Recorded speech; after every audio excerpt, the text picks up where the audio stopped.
Agar hozir shuni qilmasangiz, biznesingiz yopiladi. Ko'p tadbirkorlar qiyinchilik paytida vahimaga tushib, eng katta xatoni qiladi. Hissiyot bilan qaror qabul qiladi.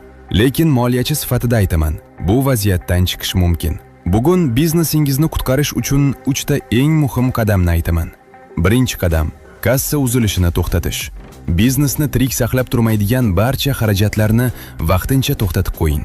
Hozir foyda emas, naqd pul muhim. Cash flow, ya'ni pul oqimini kunlik nazoratga oling. Esda tuting, pulsiz qolgan biznes foydali bo'lsa ham yashamaydi. Ikkinchi qadam: muzlab qolgan pullarni qaytarish. Qarzdor mijozlardan to'lovlarni yig'ing.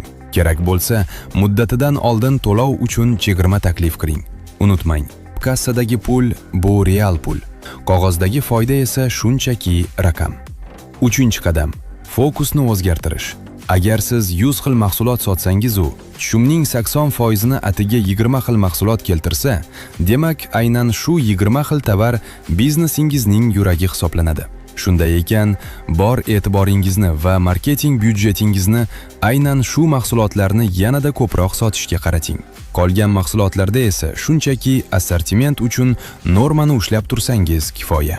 Moliyaviy sog'lom biznes bu hamma narsani sotishga urinayotgan biznes emas. Bu o'zining eng kuchli nuqtalarini biladigan va bor resursini o'sha nuqtaga yo'naltirgan tizimdir. Agar ushbu qadamlarni biznesingizga mustaqil tatbiq qilishda qiyinchilikka duch kelsangiz, biz sizga yo'nalish ko'rsatishga tayyormiz. Sizning biznesingizda qaysi biri katta muammo? Izohlarda yozib qoldiring. Videoni esa tadbirkor tanishlaringizga yuborib qo'yishni unutmang. Zero, bu ma'lumotlar ularning biznesini inqirozdan qutqarib qolishi mumkin.